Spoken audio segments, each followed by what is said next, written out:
Sekarang ini kan lagi masa-masa libur lebaran ya.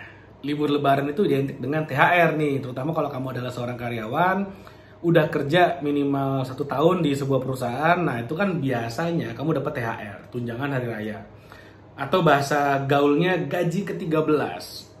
Lalu kemudian, apa sih yang akan membedakan apakah kamu akan jadi seorang yang kaya raya, apakah kamu akan jadi seorang yang bebas finansial, atau kamu selamanya akan terus berkutat, harus bekerja baru dapat income, nggak akan pernah bisa merasakan bebas finansial. Apa yang membedakan? Adalah apa yang kamu lakukan dengan THR-mu.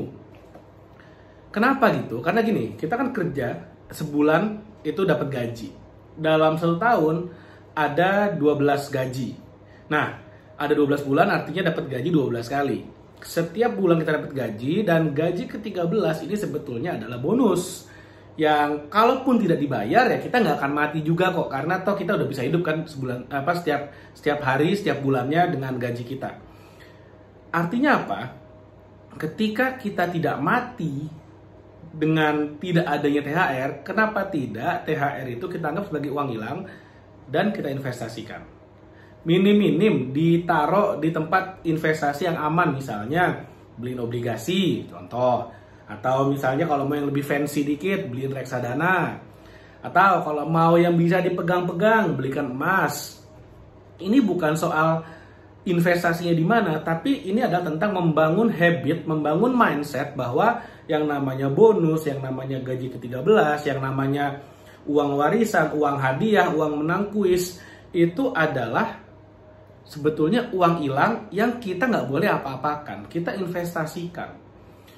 Lalu kemudian ada yang bilang nih, tapi kan saya harus pulang kampung nanti harus bagi duit ke anak-anak di kampung, ke keponakan-keponakan karena saya udah kerja. Oke, silakan aja. Sekali lagi, hidup itu pilihan.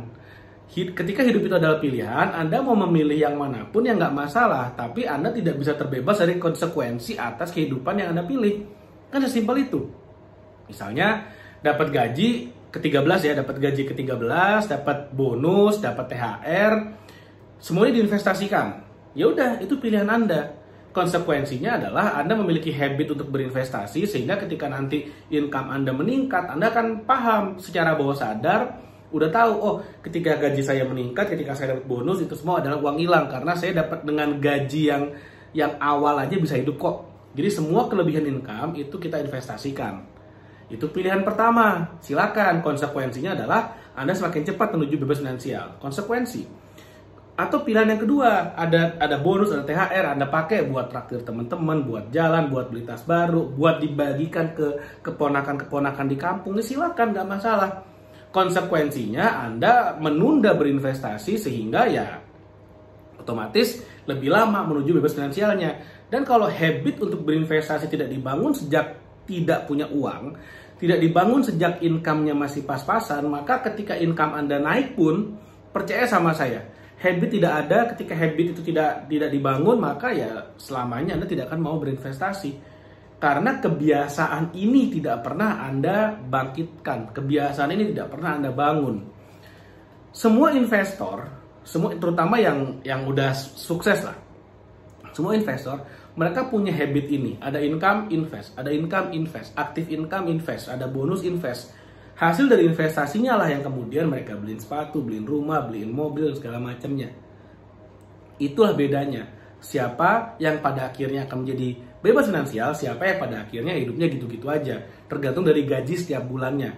Bahkan ada loh orang-orang yang udah umur 60, 70, bahkan udah mau 80 tahun tetap harus bekerja. Kenapa? Karena kalau mereka nggak bekerja, mereka nggak dapat income. Ketika mereka nggak punya penghasilan, nggak ada income, nggak bisa makan, mati. Nah makanya bahaya banget. Kalau dari muda nih, dari umur masih belasan tahun, mungkin 20-an, 30-an, kita udah mulai nih bangun habit ini. Income, invest. Income, invest. Ini akan jadi kebiasaan. Ketika kamu nanti umur 40 tahun, umur 50 tahun, kamu udah punya ternak uang yang cukup untuk membiayai gaya hidupmu dari hasilnya aja, dari passive income-nya aja.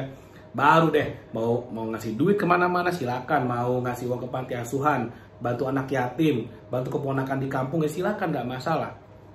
Kalau kita udah kaya, kita bisa bantu orang. Tapi kalau kita masih pas-pasan, dan kita maksain diri bantu orang, kita hanya menambah masalah aja sebetulnya. Menurut saya seperti itu. Tapi kalau sekali lagi, hidup itu adalah pilihan.